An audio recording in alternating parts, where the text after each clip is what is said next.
Hello everyone, welcome to my channel and today's video is regarding NAFED. इसके पहले भी मैंने नैफिड को लेके एक वीडियो बनाया था कि why am I appearing for NAFED and उसमें मेरा क्या स्ट्रैटेजी था, how did I study. So उसके कमेंट सेक्शन में I got lot of comments कि क्यूआरई का बता दो कि कैसे होता है, क्या क्वेश्चंस पूछते हैं, लेवल क्या रहता है, इंग्लिश का क्या लेवल रहता है। तो मैंने जितने भी एग्ज़ाम रिलेटेड क्वेरीज थे उनको आंसर करने का पूरा कोशिश किया है, बिकॉज आई नो कि उस टाइम पे उस रिप्लाई का वैल्यू था। एंड फिर आप लोगों को मदद करने के लिए मैंने बहुत यूट्यूब पे खुद भी जाके मैंने सर्च किया कि क्या क्या कंटेंट अवेलेबल है, सो दैट मैं भी सर्च करके आपको मदद कर पाऊँ। पर ऐसा मैंने नोटिस किया कि वहाँ पर कुछ ज़्यादा कुछ खास था नहीं। 2-3 इंटरव्यू है टॉपर्स के, but in that video they are discussing their journey. So उस जर्नी वीडियो में we are not getting to know कि क्वेश्चन कैसे पूछते हैं। So this video I will be making regarding the questions asked in NAFED exam and QRE level सबका same रहता है। It's just the professional knowledge questions जो अलग होंगे सबके अलग अलग स्ट्रीम के हिसाब से। So this video is for general, like सबके लिए। I hope you like the video and it would be of some help to you. So I will start with English. So for C, I'll tell you everything. See, for English,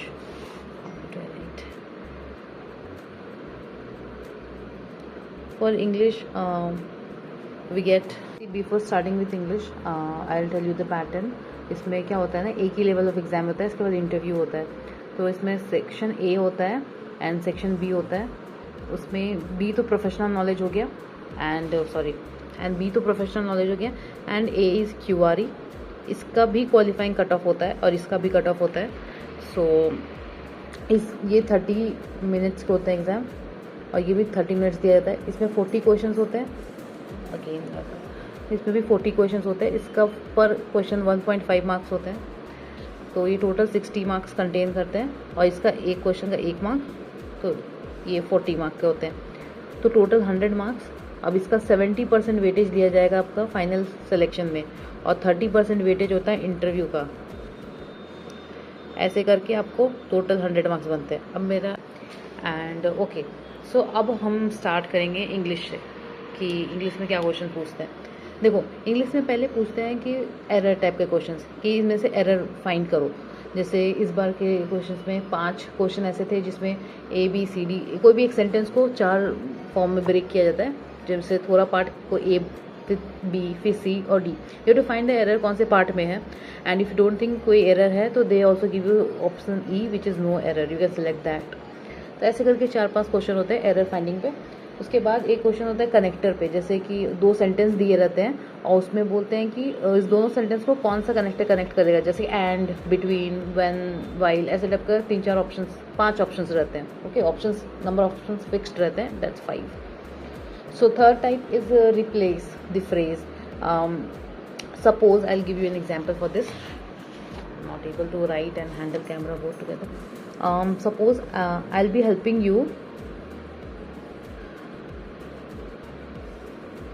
in your journey, right? So this is the sentence.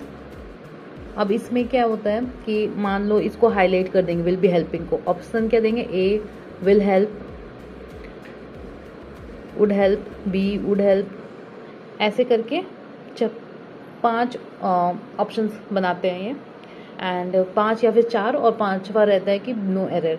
Now you have to select कि कौन सा किससे ये replace हो जाए and it become grammatically correct, right. ऐसे करके 3-4 questions रहते हैं। तो इसी 3 फॉर्मेट पे 10 मार्क्स के क्वेश्चंस बेस्ड होते हैं। ओके, तो no RC, nothing of such very tough shot, कुछ भी। English is very simple in scoring, right. Okay, so let's move to reasoning section. Reasoning में see there is a section called reasoning and quant.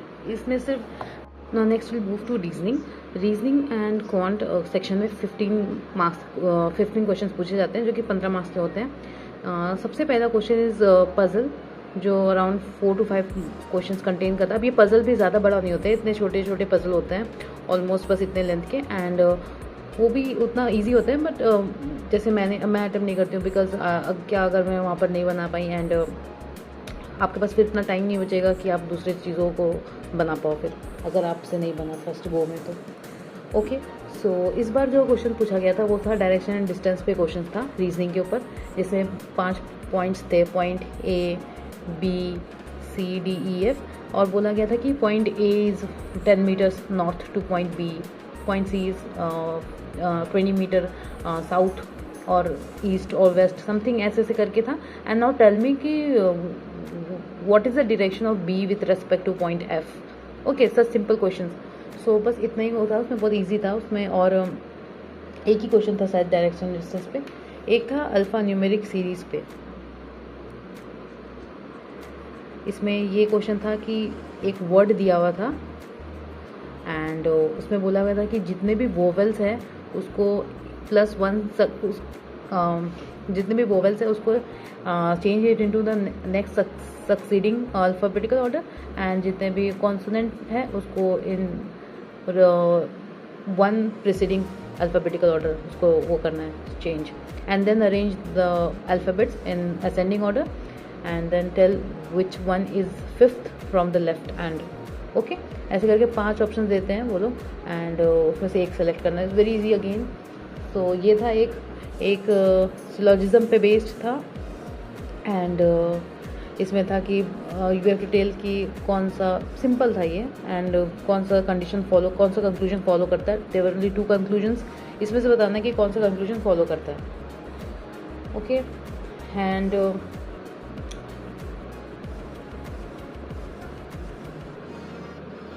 Font के अगर इसमें बात करें तो there were 2 number series in this, ये अभी का पेपर में, एंड इसमें नंबर सीरीज जैसे मैं आपको बताती हूँ तो था कि 2.5, 1 और 3, I think I am writing wrong, it's 1.5, 3 and 7.5, right.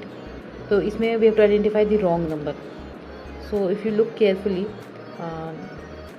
it's 2.5, it's into 2, so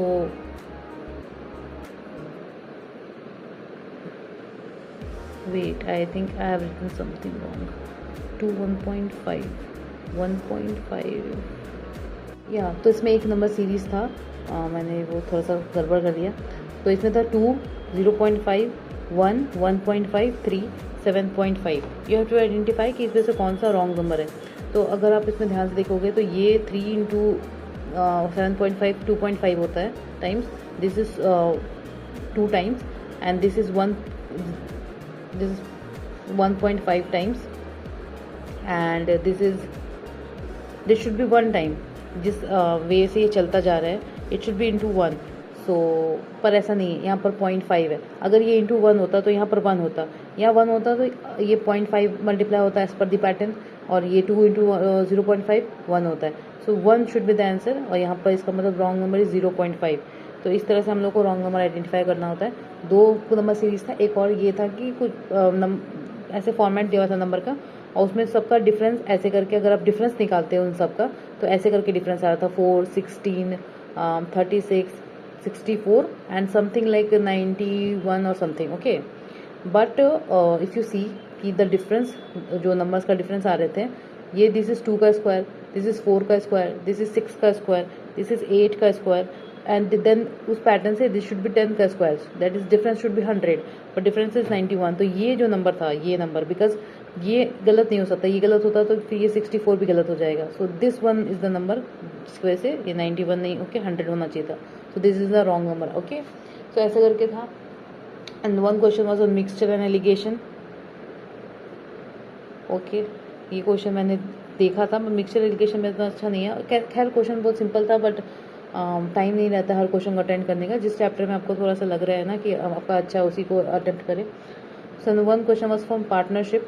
partnership का question I can tell you, it was like कि suppose there 3 partners A, B and C.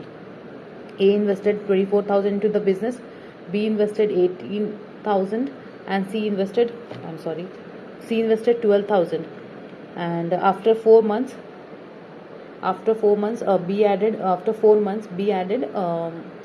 6,000, and C added 8,000 to the business. And after a year, the profit comes out to be 41,000.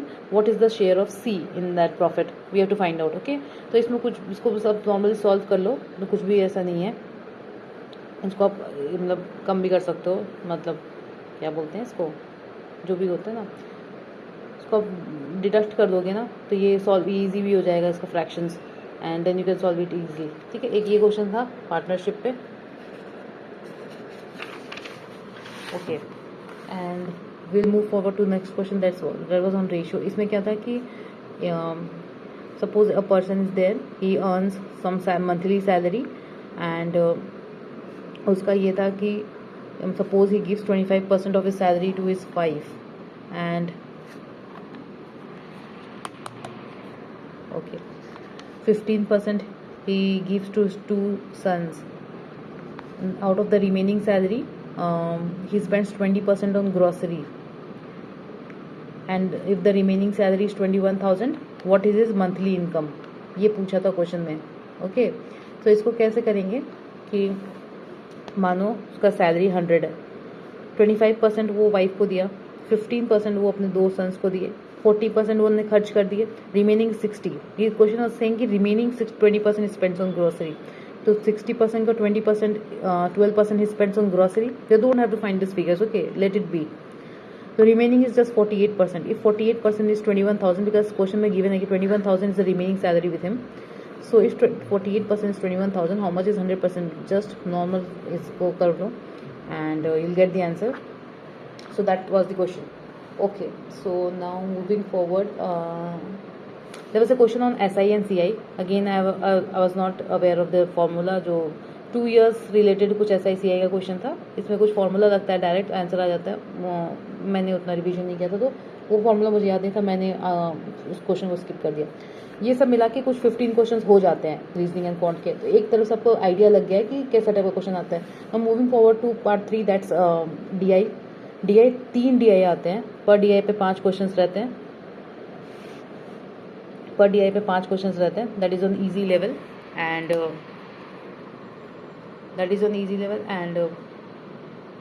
जो मैंने एक ही question solve किया वो easy था. उसमें एक table था जिसमें L, M, N, P ऐसे टाइप के 4, क्या चीज़ पे था वो क्वेश्चन. यूनिवर्सिटीज़ है ये सब यूनिवर्सिटीज़ है. एंड इसमें था कि कुछ नंबर ऑफ स्टूडेंट्स जो अपीयर किए, तो कुछ नंबर्स दिए हुए थे. Number of students who cleared the exam, तो ये नंबर्स दिए हुए थे सारे. एंड इसमें था कि मेल वर्सेस फीमेल का फ्रैक्शन दिया हुआ था कि 11:17, 13:12:14, ऐसे टाइप का फ्रैक्शंस दिए हुए थे कि ये रेशियो थे मेल टू फीमेल जो पास किए. ये थे जो अपीयर हुए, ये थे जो क्लियर किए, और ये थे कि उस क्लियर्ड वाले में से मेल फीमेल कितने परसेंट रेशियोज, किस रेशियोज में है. तो हमें क्या करना था कि ये मानो 300 है, तो और ये मेल फीमेल का रेशियो 18 है. हम ऐसे डिवाइड कर देते तो रेशियो निकल जाता. और 11:17 इंटू करके हम मेल और फीमेल का नंबर निकाल सकते. और उसी पे क्वेश्चन भेजते कि what is the difference between the average of L and M together to the average of L and P together, male के, only for male students. Okay, तो ऐसे टाइप के 4-5 क्वेश्चंस थे इजी लेवल के. And next question भी मैंने एक बार go through किया था, वो शायद कुछ कॉलेज बेस्ड पे थे, पर वो भी टेबल बेस्ड थे. लास्ट क्वेश्चन मैंने देखा तक नहीं, तो आई कांट टेल यू कि लास्ट क्वेश्चन किस पे थे. पर 2 DIs were based on just table and normal, एकदम टेबुलर डेटा था.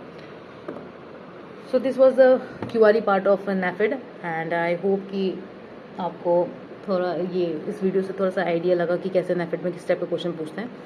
And sorry for this camera misplacement because I was handling with one hand and then making the video.